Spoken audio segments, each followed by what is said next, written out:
Baik, di antara amal yang sangat dianjurkan di Ramadan ada beberapa poin.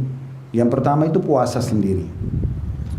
Dan puasa ini adalah ibadah yang sangat besar pahalanya. Bahkan dari sisi kita akan bedah puasa dari dua poin.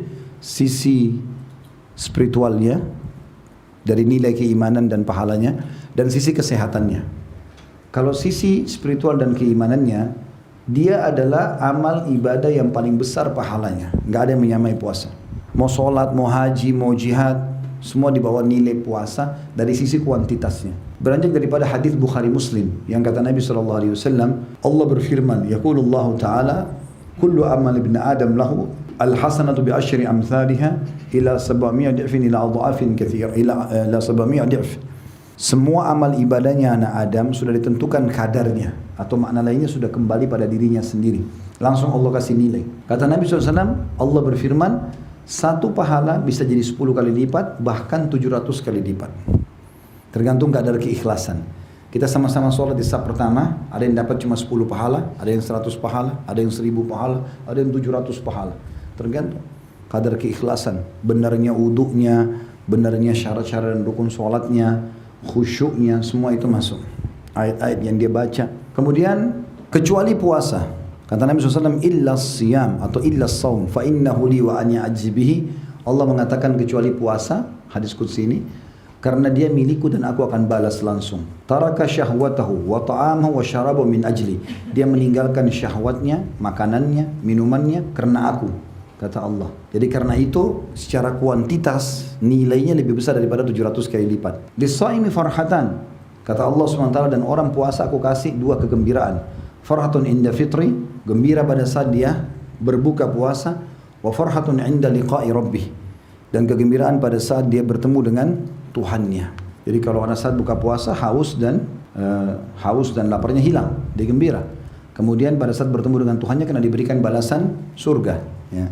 Diberikan balasan surga. Wala khalaqu famus shaim atyabu indallahi min rihil misk, dan bau mulutnya orang yang puasa di sisi Allah lebih wangi dari bau kasturi. Ini ada makna ya, karena kan orang biasa kalau puasa nggak makan, nggak minum, apalagi kalau dia tidak sering kumur-kumur, kadang-kadang ya, karena menggunakan siwak, sikat gigi boleh orang kalau lagi puasa.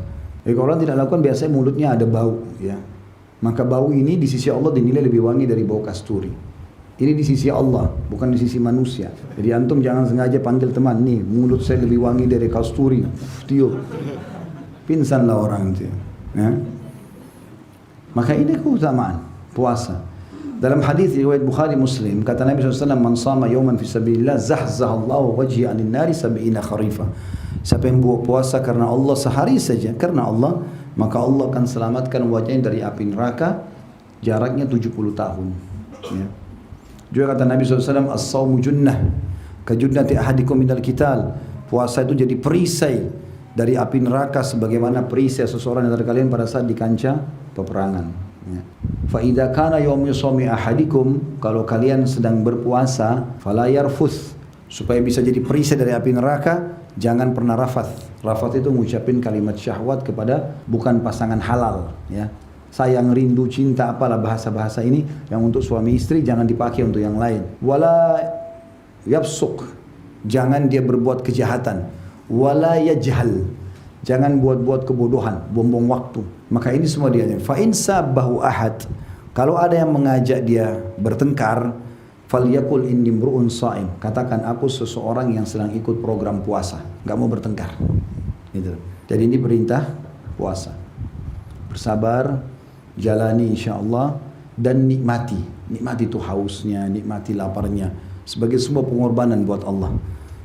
Toh juga begitu azan maghrib bebas kita makan dan minum, ya. Kalau kita hitung waktu kita puasa sama waktu kita boleh makan dalam sehari, lebih banyak waktu kita boleh makan loh. Karena dari mulai maghrib sampai subuh. Kalau maghrib jam 6, subuh jam 5, ya, berarti kita bisa 11 jam atau 12 jam, kurang lebih ya. Hampir sama mungkin antara puasa sama kita boleh buka puasa dan makan. Maka bukan berarti kita disuruh puasa terus. Makanya Abu Darda berkata radhiyallahu anhu, kalau bukan karena menikmati hausnya, menahan dahaga ini di puasa, dan bangunnya sholat malam dan berduduk sama orang-orang saleh, aku tidak ingin hidup sesaat pun di muka bumi ini. Maka nikmati puasa itu. indah, nyaman. Sisi spiritualnya ya. Sisi kesehatannya, kalau badan kita ini mesin, rusak ini mesin. Karena makan pedas, makan manis, makan dingin, masuk panas. Kalau mesin rusak nggak ini? Rusak. Mobil saja harus servis kan? Kalau nggak servis bisa mogok tengah jalan. Antum pakai 11 bulan, makan nasi goreng, makan pisang, makan ini, minum panas, minum dingin. Maka 11 bulan dipakai. Tahu nggak teman-teman, secara medis kita juga biar tidur malam, pencernaan kita masih mengelola sisa makanan yang kita makan. Makanya medis melarang banyak makan kalau malam hari kan gitu. Karena yang kita makan dari pagi itu masih dikelola itu pada malam hari. Makanya bangun pagi biasanya orang buang air gitu. Nah, seperti itu.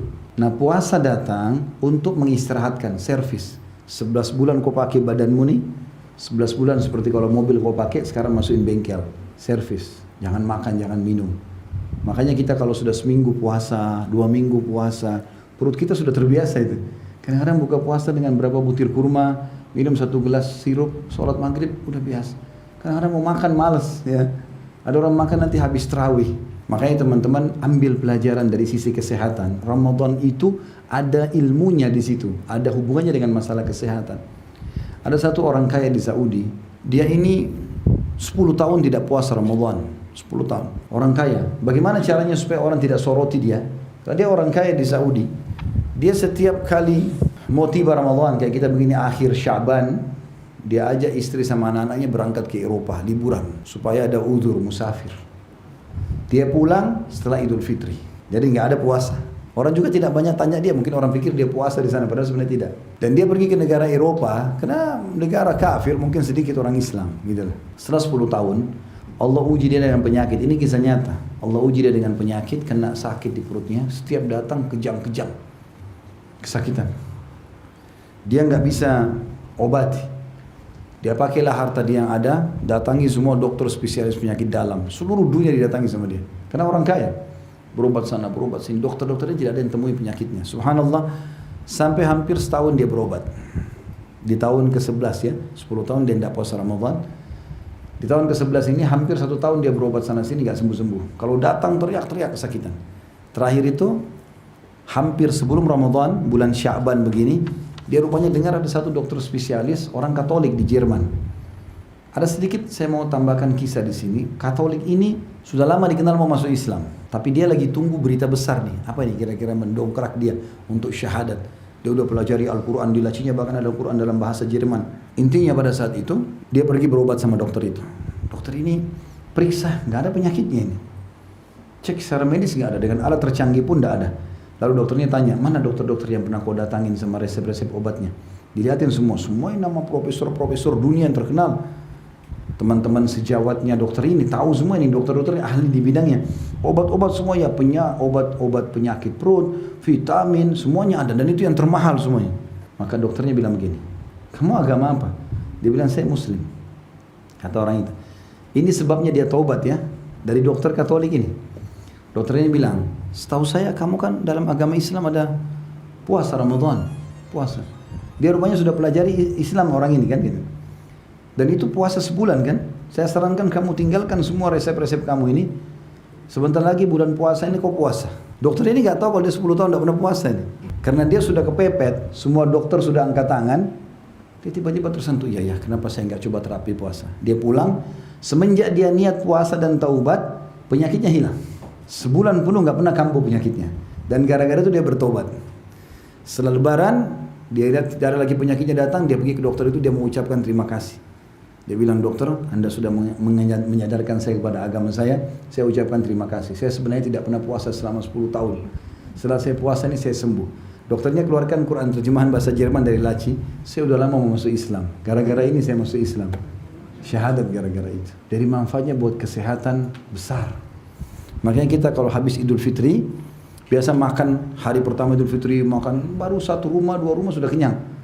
Padahal kalau mau dipikirkan kita sebulan puasa. Gitu. Mungkin orang bisa tanda kutip makan banyak di sini, tapi nggak bisa. Seperti mobil, kalau habis diservis, gasnya sedikit saja sudah kencang ya, nggak ada suara. Tapi kalau lama nggak diservis, ya keluar asap hitam, suaranya ribut, segala macam. Nah seperti itulah. Ya. Maka sangat besar manfaatnya buat kesehatan. Makanya pesan saya, Kalau sahur dan buka puasa, jangan balas dendam. Penting ini. Karena orang saya lihat kalau sudah menjelang habis asar, Masya Allah. Yang coklat, yang biru, yang hijau, yang kuning semua dibeli. Ada orang motornya penuh, bawa pulang ke rumah. Macam-macam. Sampai rumah makan satu sudah kenyang, nggak bisa. Sampai kata sebagian ulama apa? Siapapun yang makan banyak pada saat buka puasa, dia tidak mengambil hikmah dari puasa itu. Tujuannya supaya perutmu terbiasa. Kembali lagi, dia nggak besar lagi, nggak elastis, tapi dia jadi bagus lagi. Maka itu harus difahami. Makanya kata Nabi SAW, sebaik-baik makanan kalian pada saat buka puasa adalah kurma. Sebaik-baik makanan kalian pada saat sahur, kurma. Nabi nggak bilang makanlah daging, minumlah susu, kurma. Supaya ambil hikmahnya, boleh makan secukupnya. Tapi teman-teman percaya, kalau antum begitu azan, langsung nasi sama ayam goreng, sama tempe, sama sambal, sayur ini. Nah, sholat maghribnya ngantuk. Habis makan mau berdiri nggak bisa. Kayak orang balas dendam. Percuma, berarti perutnya nggak diservis lagi tadi. Habis servis kita rusak lagi. Coba direnungi sunnah Nabi SAW. Makan berapa butir kurma, minum air, sholat maghrib dulu. Mandi yang segar, kemudian baru makan malam. Atau kalaupun sudah kenyang, biarin aja dulu. Tahan sedikit, habis tarawih, makan. Nanti kan sahur juga bisa makan gitu kan. Jadi ambil hikmah dari masalah itu. Baik, itu masalah puasa. Yang kedua, masalah sholat tarawih. Tarawih, qiyamul lail, qiyamul Ramadan, tahajud sama. Semua sholat malam maksudnya. Cuma kalau Ramadan namanya tarawih. Santai maksudnya. Kenapa santai? Karena orang habis ba'diyah isya sudah bisa sholat malam. Kan di hari biasa kita harus, bukan harus sih, dianjurkan tidur dulu baru nanti sholat di akhir malam. Gitu ya. Kecuali witir boleh di awal malam. Kalau sholat tahajud nanti di akhir malam. Tapi Ramadan dimajukan. Agar orang-orang yang malas tahajud ini minimal 1 tahun sekali ada di buku amalnya sholat tahajud. Nah, kalau ini juga nggak mau tarawih, kapan kira-kira dicatat di buku amalnya sholat malam? Padahal Nabi SAW mengatakan afdalus sholati ba'dal maktubah sholatul qiyam. Yang paling afdal setelah sholat 5 waktu adalah sholat tahajud, qiyamul lail. Dan itu di Ramadan dimajukan. Nabi SAW contohkan itu. Nabi SAW dipesankan juga tentang masalah solat ini, man qama ramadhana imanan wa ihtisaba ghufira lahu ma taqaddama min dhanbi. Siapa yang mendirikan malam Ramadan dengan keimanan dan mengharapkan pahalanya, dibersihkan dosa-dosanya yang telah lalu. Hidupkan malam itu. Dan teman-teman usahakan solat berjamaah di masjid. Dan usahakan setelah imam selesai baru antum keluar. Makanya yang mau sholat 8 rakaat atau 11 rakaat ikut di masjid yang 11 rakaat. Yang mau 23 ikut 23. Dua-duanya sunnah Nabi SAW gitu kan. Maka cari imam. Kenapa? Kita pilih imam seperti ini. Bukan memilah-milah ya. Karena memang Nabi SAW mengatakan siapa yang sholat bersama imamnya sampai imam bubar, maka dicatatkan baginya pahala sholat semalam suntuk. Jadi seperti salam, sholat lagi. Salam, sholat lagi. Dari maghrib sampai subuh. Susah itu. Tapi kita bisa dapat hanya dengan sholat tarawih bersama imam, gitu kan? Tapi tentu kita juga cari tempat teman-teman sholat yang nyaman, bacaannya benar, gitu kan? Jangan cari masjid yang Allah Akbar. Nah, kita tidak tahu baca apa ini. Belum baca subhanallah sudah sami Allah liman hamid. Belum rabbana alhamdulillah sudah sujud lagi. Apa ini? Salah satu kewajiban sholat itu tumaknina, tenang. Harus, kata Nabi SAW kepada sahabat yang begini sholatnya, Allah Akbar. Diistilahkan dalam hadis-hadis sahih, itu musi'us sholah, orang yang buruk sholatnya. Nabi lagi mau isi pengajian, dia datang, dia sholat buru-buru. Rukuk sujudnya seperti ayam patok jagung. Allah. Digambarkan dengan Ibnu Abbas seperti burung gagak patok makanannya. Maka selesai sholat Nabi SAW bilang, kembali kau, sholat lagi. Karena kau belum sholat itu. Nabi pikir tadi mungkin kena buru-buru mau hadir di majlis. Dia sholat lagi, sama lagi sholatnya. Belum sujud sebentar, udah berdiri lagi. Selesai Nabi bilang ulangi sholatmu. Kok belum sholat? Dia ulangi lagi sampai 3 kali. Ternyata masih sama. Oh berarti orang ini memang begini sholatnya. Bukan karena ada hajat yang lain. Maka Nabi bilang yang keempat kali ulangi sholatmu. Dia bilang ya Rasulullah, saya tidak tahu sholat yang lain. Ajarkan saya. Mulai Nabi SAW bilang, kalau kau mau sholat, tenangkan sendi-sendimu semuanya. Baru kau takbir. Allahu Akbar. Kembalikan semua sendi-sendi pada tempatnya, tangan sudah tenang semua, baru kau baca yang dimudahkan dari Al-Quran.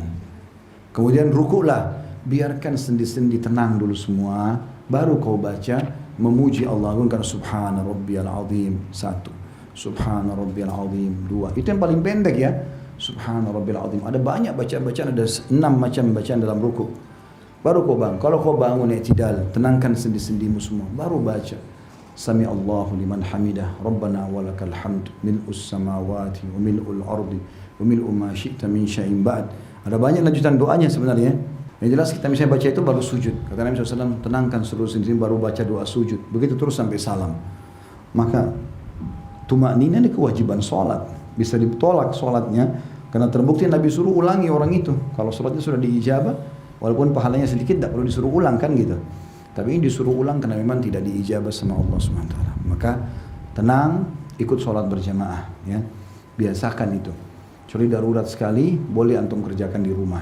Yang ketiga adalah membaca Al-Quran, dan ini sangat dianjurkan juga. Jadikan Ramadan sebagai bulan Al-Quran, baca, belajar, ya, untuk membaca Al-Quran karena dia banyak sekali keutamaannya. Dan juga Nabi SAW mengatakan as-siyamu wal Qur'anu yashfa'ani lil abdi yaumal qiyamah. Puasa dan Al-Quran dua-duanya akan menolong hamba atau pelakunya yang melakukannya pada hari kiamat. Yaqulus saum, puasa akan berkata, Rabbi mana'tuhu ta'ama wasyaraba bin nahar. Wahai Tuhanku, aku telah melarang dia, menahan dia untuk makan dan minum di siang hari. Fasyaffi'hu, ya, maka berikanlah dia, fasyaffi'ni, ya, lahu atau bihi, ya, maka berikanlah dia syafaat dari perantaraku. Wa yaqulul Quran juga mengatakan mana'tuhu nauma bil laili fasyaffi'hu atau fasyaffi'na bihi, ya. Maka Quran pun mengatakan aku telah menahan dia tidur malam hari karena baca aku, maka tolonglah dia, berikan syafaat kepadanya. Para ulama melakukan baca Quran di bulan Ramadan ini dengan sangat serius. Dan Al-Quran pernah saya sebutkan, saya ulangi lagi, memiliki empat hak membacanya. Faham nggak faham artinya, baca. Dan ini berurut dari Al-Fatihah surah nomor 1, Al-Baqarah nomor 2, Al-Imran nomor 3, An-Nisa nomor 4, Al-Ma'idah nomor 5, terus sampai 114 An-Nas. Ngerti tidak ngerti baca saja, ya, dan belajar huruf hijaiyahnya. Jadikan Ramadan momentum untuk bisa faham masalah itu. Dan ini kata Nabi SAW, siapa yang baca Al-Quran dan dia mahir, dia bersama dengan para malaikat. Dan siapa yang membaca Al-Quran dan dia terbata-bata, maka dia akan mendapatkan double pahala. Kalau dikasih 10 pahala satu huruf, dia akan dapat 20 gitu. Maka ini keutamaan tersendiri, ya. Kemudian yang kedua, mentadabburi. Tadabbur itu berarti mengambil makna-maknanya, tafsirnya, terjemahannya. Kalau ini tidak harus berurut seperti awal, nggak harus dari Al-Fatihah, Al-Baqarah, Al-Imran, An-Nisa, tidak harus. Tapi antum buka daftar isi Al-Quran, dari 114 surah, mana nih yang paling saya suka nih, pengen baca duluan. Misal ibu-ibu mau yang perempuan, ada surah Maryam, ada surah An-Nisa. Bapak mau nama-nama laki-laki dan nama para nabi, ada surah Muhammad, surah Hud, surah Yunus, ya, surah Ibrahim, surah Yusuf, ya. Ada nama-nama hewan, kenapa Allah sebutkan? Ada Al-Ankabut, laba-laba, ada An-Naml, semut, ada An-Nahl, lebah, ada Al-Fil, gajah, ada Al-Baqarah, sapi betina. Apa ini maksudnya? Baca. Dan ini caranya sederhana, 10 ayat per hari. 10 ayat per hari. Kalau masih merasa berat pun, bagi setiap habis sholat wajib 2 ayat saja. Subuh 2 ayat, duhur 2 ayat, asar 2 ayat, maghrib 2 ayat, isya 2 ayat. 10 ayat per hari. Kenapa 10 ayat Ustaz? Ada dalilnya. Hadits yang pertama adalah, atau riwayat pertama, perkataan para sahabat yang mengatakan kami tidak pernah bertemu, ya, satu sama yang lain, kemudian kami berpisah kecuali kami sudah mempelajari 10 ayat Al-Quran. Jadi teman-teman lagi di kantor, sebelum bubar kantor, duduk yuk sebentar, kita baca, satu orang baca Al-Quran dengan terjemahan yang lain, dengar aja, tidak apa-apa. Tadabbur namanya, gitu kan? Maka itu bagus, ya, dilakukan. Ini tadabbur, ya, sehingga kita bisa renungi maknanya dan segala macam. Ini sangat baik. Ini hak yang kedua, mentadabburi ayat Al-Quran, ya, 2 ayat saja, insya Allah sudah faham. Dalil yang kedua, selain sahabat tadi mengerjakan 10 ayat, juga ada hadis Nabi SAW, siapa yang membaca di malam hari atau sehari, dalam sehari semalam itu 10 ayat Al-Quran, dia akan diberikan 1 kintor. Dan satu kintor itu kata Nabi SAW lebih baik daripada dunia dan seluruh isinya. 10 ayat itu lebih baik daripada dunia dan seluruh isinya. Kalau antum baca 20 ayat, 30, ini kita bicara jumlah minimal ya. 10 ayat minimal. Dan sudah pernah saya sampaikan kan, download aplikasi Nakhtim itu. Kalau saya pribadi saya sarankan itu. Tulis Nakhtim. Ya, dalam bahasa Indonesia pun bisa. Nanti modelnya itu bahasa Arab, nun, kha, ta, mim, lingkaran warna hijau. Itu bukan aplikasi saya ya. Tapi saya temukan ada anak saya pernah kirim subhanallah kepada saya dari teman-temannya. Anak saya masih SD. Saya dapat subhanallah, saya lihat bagus, saya coba cek bagus itu. Ternyata programnya memang sesuai judulnya. Nakhtim artinya kita mengkhatam. Di app ada, di App Store ada, di Play Store ada semua, gratis. Nah itu bagusnya kita waktu awal kita pilih mulai dari surah mana, misalnya Al-Fatihah, mulai dari surah pertama, ayat pertama. Kita bisa pilih qoreknya siapa. Qoreknya dia misalnya siapa. Ya. Kemudian kita pilih, kemudian ada di bawah sekali dalam bahasa apa, terjemahan bahasa Indonesia misalnya, di bawah mulai. Nanti kalau kita tutup handphone, buka keluar nanti ayat pertama Al-Fatihah. Kita tutup lagi, buka lagi nanti kalau mau buka WA segala macam, baca lanjutannya ada. Terus begitu sampai selesai khatam Al-Quran. Jadi 30 juz itu tidak mengambil waktu khusus. Setiap lagi nunggu di lampu merah daripada lihat helmnya orang warna apa, ya lebih baik lihat handphone. Baca, gitu kan? Maka itu penting, antri di lift segala macam, buka handphone. Karena begitu kita buka handphone pasti dia keluar lanjutannya, gitu kan? Kita mau mundur ke ayat sebelumnya ada tanda panah mundur, ada tanda panah maju. Kalau mau lanjutin, kita mau share ke orang, oh ayat ini bagus nih, masalah Ramadan misalnya, ada gambarnya situ untuk share. Tinggal klik share langsung. Ke semua medsos bisa di share, ke Facebook, ke Instagram, ke mana-mana segala macam, di WA, bagus. Mau dengarin bacaannya, ini saya ragu bacaan saya nih. Di atas ada klik audionya, diklik imam tadi yang kita pilih baca, kita dengarin. Satu ayat itu saja. Diulangi berapa kali kita jadi ikutin tajwidnya. Bagus sekali itu. Sudah download belum itu? Hah? Baru tahu? Alhamdulillah. Saya kira semua sudah tahu. Cuma saya orangnya memang biasa ngulangin. Nah, itu bagus ya. Kita berikan Al-Quran. Itu yang kedua tadabbur. Yang ketiga menghafalnya. Haknya Al-Quran. Dan hafal sama. Saran saya 10 ayat per hari. Kalau tadi antum sambil tadabbur, antum hafal 2 ayat setiap habis sholat 5 waktu, berarti 10 ayat sehari. Nanti antum aplikasikan. Kalau sholat duha 2 rakaat misalnya, rakaat pertama 5 ayat, rakaat kedua 5 ayat. Sholat qobliyah, sholat ba'diyah, sholat tahajud, sholat tahiyat masjid. Banyak sholat. Sholat taubat, sholat wudu. Antum kalau baca di rakaat pertama 5 ayat, rakaat kedua 5 ayat, insya Allah 1 hari hafal tuh. Ya. Kalau kita tadabbur 10 ayat dan hafal 10 ayat tadi, karena ini sama ya, dan hafal ini tidak harus berurut dari Al-Baqarah, Al-Fatihah, Al-Baqarah, tidak usah. Surah yang antum suka saja dulu. Oh ini Al-Mulk bagus nih 30 ayat, tidak terlalu panjang, mulai hafal. Kalau 30 ayat berarti antum cuma 3 hari bisa hafal itu. Kalau 1 hari 10 ayat, 30 ayat selesai. Tapi kan nanti mudah lupa Ustaz, itu syaitan, bisikan syaitan. Baca a'udzubillahi minasyaitonir rajim. Orang kalau lupa sambungan ayat, bukan 30 juz hilang semua. Hah? Jadi mulai itu.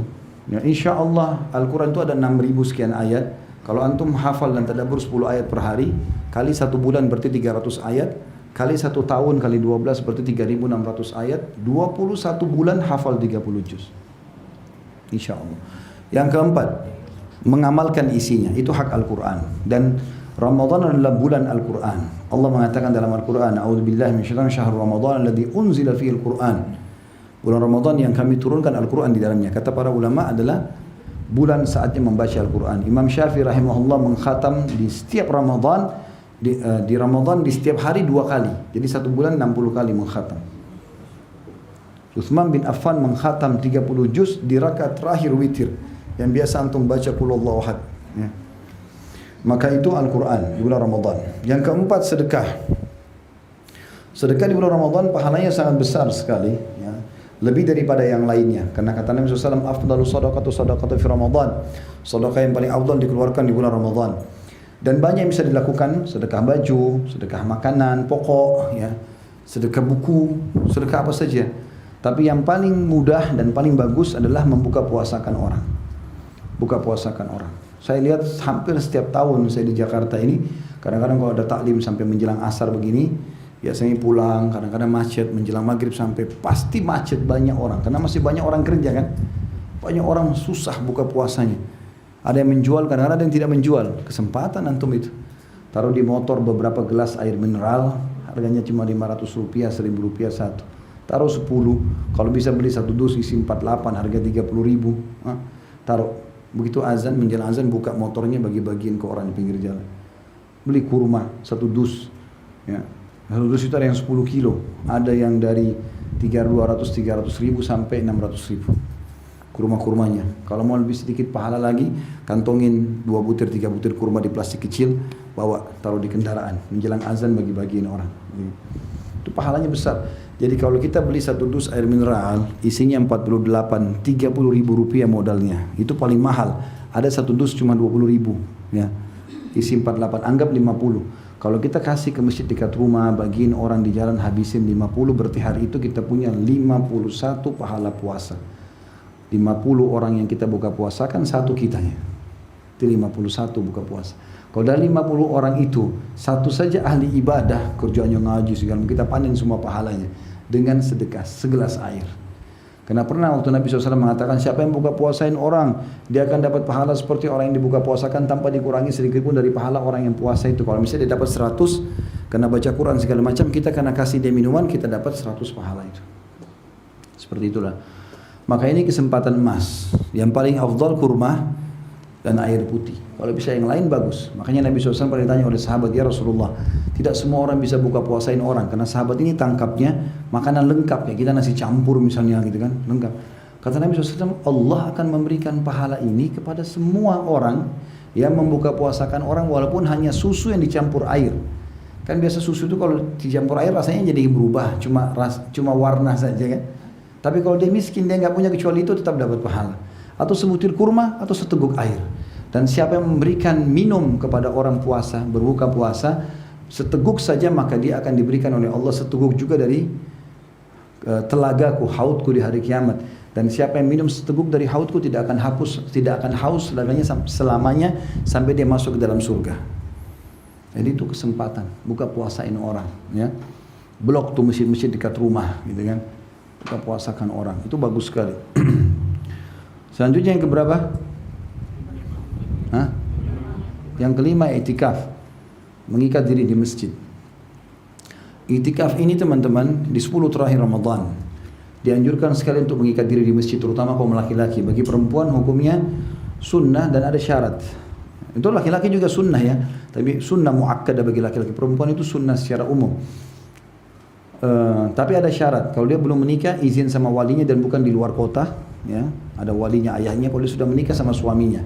Yang jelas para ummahatil mu'minin radhiyallahu anhunna, istri-istri Nabi, tidak i'tikaf kecuali setelah Nabi SAW meninggal. Setelah Nabi meninggal mereka ada i'tikaf. Itu pun dalam kondisi masjidnya aman, ada hijabnya. Karena perempuan tidur bisa tersingkap segala macam, maka harusnya ditutup. Ya. Yang paling afdal adalah masuk di puasa 19, berarti malam 20. Udah mulai masuk masjid, keluar nanti Idul Fitri. Setelah sholat Idul Fitri baru keluar. Kalau tidak bisa, maka pilih malam-malam ganjil saja. Malam 21, 23, 25, 27, 29.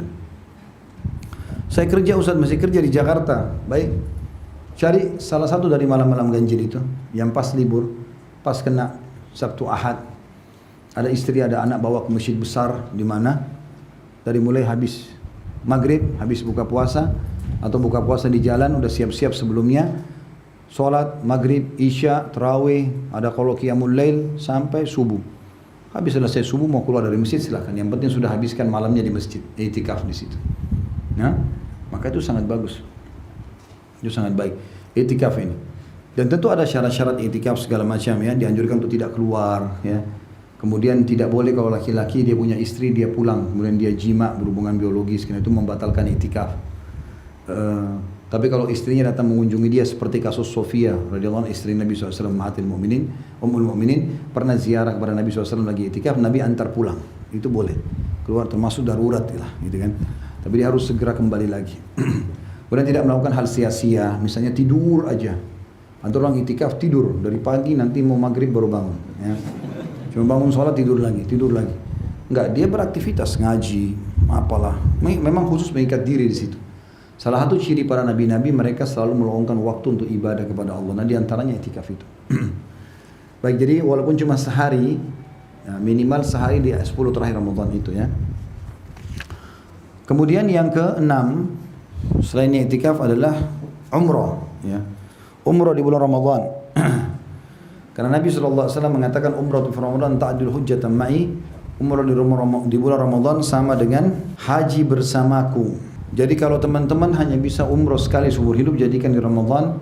Kalau sekali dalam setahun, jadikan di Ramadan. Kalau juga bisa beberapa kali dalam setahun, maka salah satunya Ramadan. Karena pahalanya sama dengan haji bersama Nabi SAW. Saya belum punya kemampuan Ustaz. Niat, innamal a'malu binniyat. Kata para salafus saleh, aku berharap punya niat di setiap amal saleh, walaupun aku belum sempat melakukannya. Karena dengan niat, masuk dalam hadis Bukhari, man hamma bi hasanatin wa lam ya'malha kutiba lahu hasanatun kamilah.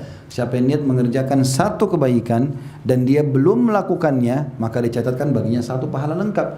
Fa in amilaha, kalau dia kerjakan apa yang dia niatkan, misalnya mau tidur lalu niat salat malam, kebablasan tidur, dapat pahala satu salat malam lengkap. Allahu a'lam kadarnya seperti apa. Tapi kalau dia kerjakan, dia bangun, dia sholat, kutiba lahu asyru adha'afi ila sab'ami alifin ila adha'afin katsira. Dicatatkan baginya 10 kali lipat dari pahala ibadah itu sampai 700 kali lipat dan kelipatan-kelipatan yang banyak. Jadi diniatkan. Yang belum menikah, niat menikah. Niat menikah. Yang belum haji, niat umrah. Niatkan semuanya. Yang belum pernah jihad, niat jihad. Sampai kata Nabi SAW, siapa yang mati belum pernah sama sekali terlintas dalam niatnya pun jihad, maka mati dalam keadaan jahiliyah. Suruh niat. Tidak ada ruginya niat itu. Diniatkan insya Allah. Jadi kalau jemaah haji nanti habis Ramadan, lulang lalang naik bus, jangan cuma jemaah haji ya dari daerah ini selesai. Enggak. Niatkan dalam hati, ya Allah, andai saja kau berikan aku kemampuan, aku ingin haji seperti mereka. Tapi tulus, ikhlas. Memang kita nggak punya kemampuan, ya. Kalau kita punya kemampuan, tentu harus dia lakukan. Kemudian yang ke-7, ya, melakukan semua jenis ibadah. Terutama yang difokus adalah masalah doa. Doa juga khusus ya, karena kata Nabi SAW, orang yang puasa tidak akan ditolak doanya. Riwayat lain, jadi selama dia dari sahur sampai buka puasa mustajab doa. Tapi ada hadis lain yang berbunyi, dan setiap orang puasa memiliki satu waktu pada saat buka puasa diijabah doanya. Maka berdoa aja terus setiap ada kesempatan, ya. Berdoa terutama minta dihilangkan masalah-masalah yang sedang dihadapi, gitu kan. Selalu berdoa kepada Allah SWT. Itu sangat bagus. Sangat bagus. Nah, kita berdoa terus rutinkan ya, karena ini doa mustajab. Kalau ada yang mengatakan, kan badan saya sehat Ustaz, saya sudah punya pekerjaan, ada istri, ada suami, ada anak, alhamdulillah cukup.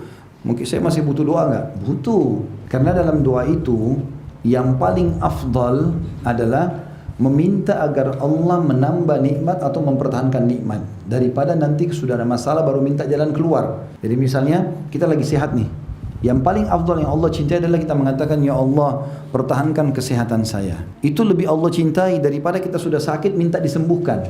Ngerti nggak? Berarti pada saat kita sehat tetap berdoa supaya Allah pertahankan nikmat itu. Makanya kita kalau mau mulai makan, mau tidur, mau aktivitas, baca bismillah. Kalau selesai, kenapa kita alhamdulillah? Supaya nikmat itu bertambah dan bertahan, kan gitu. Itu maksudnya. Maka ada juga kalau saya tanya teman-teman, mau nggak pada saat kita lagi genting, lagi susah, kita berdoa langsung Allah ijabah? Mau nggak? Syaratnya itu adalah sering berdoa pada saat lagi lapang. Kata Nabi SAW, kenali Tuhanmu pada saat kau lagi lapang, dia akan kenali kau pada saat kau lagi susah. Jadi kalau pada saat kita lagi sehat berdoa, lagi kaya justru berdoa, ada keturunan berdoa, ada pasangan baik tetap berdoa. Terus saja kita berdoa supaya Allah Subhanahu wa taala kabulkan, dan Ramadan sebulan penuh diijabah doa. Bayangkan nih teman-teman, kalau di kantor kita dibuka dari tanggal 1 sampai 31 Januari, siapapun pegawai minta diterima permintaannya. Itu mustahil terjadi lah gitu kan. Tapi ini Allah Subhanahu wa taala sang pencipta menawarkan itu. Semua Ramadan diijabah doa. Nah, kita kesempatan sampaikan hajat-hajat kita, jangan disia-siakan ini. Apalagi kalau beri pertemukan antara puasa dengan antara azan dan iqamah. Sepertiga malam, hujan lagi turun, waktu-waktu mustajab, minta didoakan sama orang tua, gitu kan? Atau anak soleh doakan orang tuanya, atau minta saudara muslim yang lain doakan. Itu semua utamanya sangat besar. Kemudian yang terakhir, jauhi semua kemaksiatan, semua jenis dosa, kebodohan, tidak boleh dilakukan. Semua jenis dosa. Karena kata Nabi SAW diantaranya, "Man lam yada' qawla zuri wal amala bihi, falaysa lillahi hajan fi an yada' ta'amahu wa syarabah." Siapa yang tidak meninggalkan perkataan dusta dan terus melakukannya, maka tidak ada hajat bagi Allah mengenai lapar dan hausnya. Sebenarnya di sini contohnya dusta, tapi semua kemaksiatan sama. Jadi harus dipuasakan juga penglihatan, pendengaran, ya, lisan, ini harus dikontrol semua. Puasa itu melatih kita untuk meningkatkan tadi, ya, spiritual kita, keimanan kita. Maka semua dikontrol. Makanya tadi kalau diajak berantem pun saya sedang puasa, nggak mau ikut-ikutan, gitu. Maka seperti itulah. Maka ini berarti ada juga poin yang penting, kita meninggalkan semua, termasuk hal yang sia-sia, ya, buang-buang waktu yang tidak ada gunanya. Ada orang subhanallah begitu masuk Ramadan sibuk, sudah tumpulin film mana yang dia mau nonton. Dari film ini ke film ini 2 jam, 2 jam, 2 jam, 2 jam. Nonton maksiat, perempuan terbuka auratnya, inilah itulah. Untuk apa ini buat maksiat? Kesempatan Ramadan lagi dibuka pintu surga. Bertobatlah kepada Allah SWT. Ingat ya, kenikmatan iman seperti Abdullah bin Hudzaifah tadi tidak bisa dirasakan kalau kita tidak tumpukan ibadah. Nah, Ramadan itu penumpukan. Terus saja tumpukin, nanti sampai tebal dan susah sekali. Kalau iman itu tebal, seperti ibaratnya gini rasionalnya kalau iman itu. Dan syaitan saya gambarkan begini juga. Kalau iman itu seperti pagar, ya. Syaitan itu seperti ular. Kita di dalam pagar itu. Kalau kita cuma punya pagar dari plastik, ularnya patok-patok sobek, ya. Dia bisa masuk kan? Dan berbahaya buat kita. Kalau lebih kuat sedikit pakai kayu. Kayu juga masih bisa rapuh, ya. Masih bisa dipatok-patok sama dia. Dan pindahnya transisi dari plastik ke kayu itu karena ibadahnya tadi. Dia pindah lebih tinggi lagi, lebih tumpukan ibadah. Ini nanti jadi besi, baja. Kalau baja, setannya giginya patah. Mau godain kita nggak bisa. Sampai pada tingkat nanti setan mau bisikin, ya. Kita dengar bisikan setan, nggak usah sholat. Kayak lepas, maka dia nggak bisa lagi.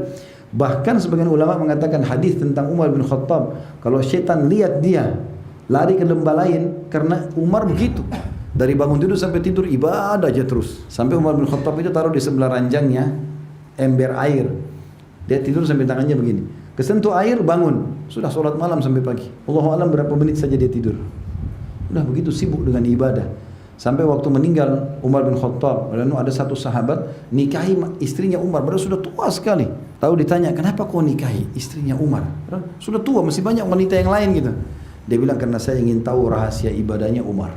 Karena ibadah terus. Jadi yang kita butuhkan adalah ketebalan iman itu. Kalau sudah tebal itu luar biasa, cobaan seberat apapun bisa kita lalui.